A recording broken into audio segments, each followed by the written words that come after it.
तो दोस्तों शुरू करते हैं आज की इन्फ्रा न्यूज़। पहली खबर जो आ रही है वो है टेस्ला इंडिया से रिलेटेड, जहां पर इस कंपनी ने एक और बड़ा स्टेप लिया है, ये दिखाते हुए कि इंडिया के अंदर जल्दी अपने ऑपरेशन शुरू करेंगे। तो पुणे के विमान नगर एरिया के अंदर यहाँ पर टेस्ला ने 5850 square feet of space lease की है table speech technologies private limited इस कंपनी के बिल्डिंग में। और यहाँ पर 5 ईयर का ये लीज एग्रीमेंट है। अप्रोक्सीमेटली 11.5 लाख रुपए का रेंट जो है हर महीने देगी टेस्ला इस बिल्डिंग में, और पुणे के विमान नगर में स्थित है। जो यहाँ पर रेंट एग्रीमेंट या आपका जो एग्रीमेंट है वहाँ पर कंपनी का नाम लिखा गया है Tesla India motor and energy private limited, और जो एग्जैक्ट बिजनेस पार्क है ये है पंचशील बिजनेस पार्क। तो दोस्तों वैसे टेस्ला ने पिछले साल भी मुंबई के लोअर परेल और बेंगलुरु के अंदर कुछ ऑफिस स्पेसेस लीज आउट किए थे। कुछ लोग कह रहे थे कि लोअर परेल के एरिया तो जो शोरूम भी बनेगा, लेकिन उसके बारे में क्लैरिटी इतनी थी नहीं। लेकिन इस बार जो है एक्चुअल एग्रीमेंट बना है।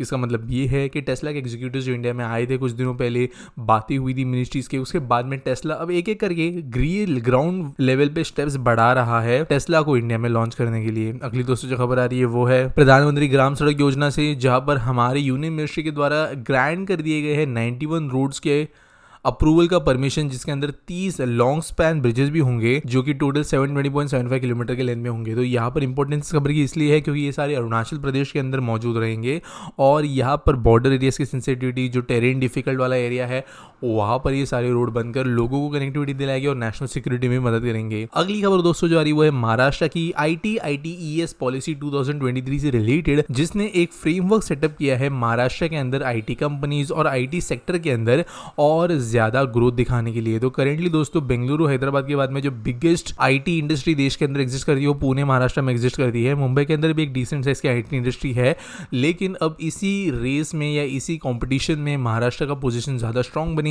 इसके लिए पॉलिसी जो है बनाई गई है। वेरियस सब्सिडीज यहाँ पर कंपनीज को दी जाएगी ताकि वो महाराष्ट्र में इन्वेस्ट करे, यानी 50 to 100% स्टैम्प ड्यूटी के ऊपर एग्जेम्पशन दिया जाएगा।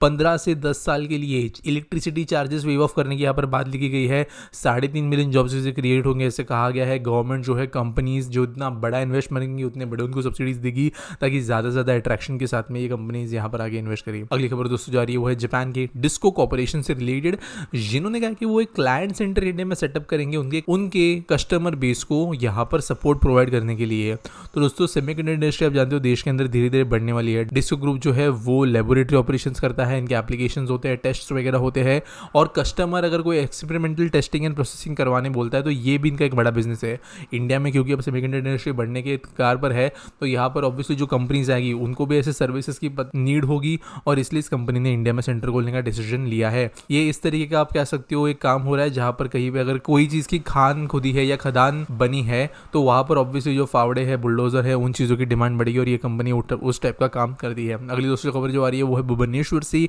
जहाँ पर ओडिशा टूरिज्म ने एक स्ट्रेटेजिक डेवलपमेंट मीटिंग की है टूरिज्म इंडस्ट्री के स्टेक होल्डर्स के साथ में, और ये जो कंट्री के साथ में मीटिंग हुई है वो ही सिंगापुर। तो यहाँ पर 4th leg of international tourism promotion campaign चल रहा है, और इसी के अंदर ओडिशा के डेलीगेशन के साथ में सिंगापुर के अंदर के मिनिस्टर्स मिले, और यहाँ पर डिस्कशन हुए, पार्टनरशिप्स के बारे में बात हुई, कोलैबोरेशन के बारे में बात हुई टूरिज्म इंडस्ट्री को बढ़ाने के लिए। अगली खबर दोस्तों जो आ रही वो है चेन्नई से, जहां पर देश का पहला testing centre for unmanned aerial vehicle जो है DTIS defence testing infrastructure scheme के अंतर्गत एस्टैब्लिश किया जाने वाला है कांचीपुरम डिस्ट्रिक्ट के अंदर। 5 एकड़ लैंड पर ये बसा होगा। आप जानते हो ड्रोन्स, UAVs अभी डिफेंस के अंदर एक बहुत ज्यादा बड़ा रोल प्ले कर रही है, और इसलिए हमारा ओवरऑल देश चाहता है कि जो भी अभी आएंगे व्हीकल्स उनको टेस्ट करने के लिए, प्रॉपर्ली देखने के लिए एक जगह हो, टेस्टिंग ग्राउंड हो, इसी के अंतर्गत ये बनाया जा रहा है। अगली खबर दोस्तों जो आ रही है वो है नॉर्थ ईस्ट फ्रंटियर रेलवे से, जिन्होंने अपग्रेडेशन का काम शुरू कर दिया है एक सिंगल ब्रॉडगेज लाइन को डबल बनाने के लिए, और ये लाइन आसाम के हाफलोंग से लेकर सबरूम जो साउथ त्रिपुरा में मौजूद है वहां तक जाती है। तो ये 243 किलोमीटर का स्ट्रेच है जो कि इंपॉर्टेंट है, डिफिकल्ट टेरेन में से गुजरता है,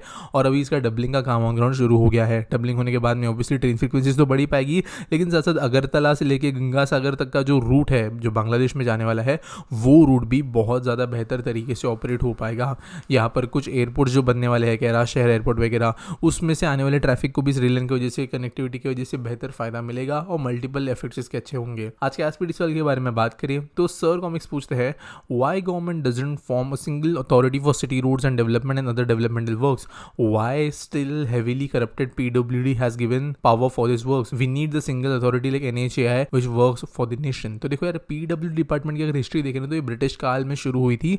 अगर आपने GT रोड के बारे में सुना है, ग्रैंड ट्रंक रोड, तो इस रोड की बहुत इंपॉर्टेंस थी. ये बहुत मतलब इनफैक्ट दुनिया का one of the oldest roads में आता है. तो यहाँ पर इसके प्रिजर्वेशन एक्सपांशन वगैरह की जरूरत थी. तो जो उत्तर प्रदेश के कुछ बड़े कॉलेजेस थे उनके साथ में मिलकर PWD डिपार्टमेंट स्थित किया गया था क्योंकि प्रॉपर स्टडी वीडी होकर यहाँ पे डिसाइड हो पाए कैसा मेंटेनेंस करना है वगैरह. लेकिन बाद में धीरे धीरे PWD जो है वो बाकी जगहों पर भी एज जो भी गवर्नमेंट के इंफ्रा काम होते हैं उसके लिए शिफ्ट हो गई. उसके कारण हुआ ये कि ब्रिटिश ज़माने में जैसे अल्ट्रा पावर किसी एक पर्सन को दे दी जाए, एक non democratic non transparent process जो है ये PWD डिपार्टमेंट के जो है आप कह सकते हो फीचर्स बन गए. इसके कारण हम जब जानते हैं कि हमारे पर local MLAs, contractors, politicians, bureaucrats सबके बीच में मिलकर जो है बहुत करप्शन होता है, रोड अच्छे से नहीं बनते. अब इसी के वजह से प्रॉब्लम यह है कि इसका सिस्टम चेंज करना बहुत मुश्किल है. अगर सेंट्रल गवर्नमेंट कोई स्कीम भी ले आती है तो शहरों के अंदर से इसका रेजिस्टेंस देखने मिलेगा. शहरों के अंदर जो पॉलिटिशियंस हैं, MLAs, MPs जो खुद लोकसभा में बैठे हैं वो ऑब्वियसली यहाँ पर इस चीज़ का विरोध करेंगे. जिस ब्रांच पर आप बैठे होते हो उस ब्रांच को खुद कोई नहीं काटता. हालांकि कुछ हद तक काम जो है किया जाना चाहिए. अगर डायरेक्टली नेशनल लेवल पे ऐसे कुछ इंप्लीमेंट होता है तो वो नहीं होना चाहिए. जैसे फॉर एग्जांपल स्टेट लेवल पे अगर हम देखें तो हर शहर के अंदर जो बिजली आती है, पानी के लाइन्स वगैरह आते हैं, वो हर शहर या हर रीजन अपना अपना मैनेज नहीं करता.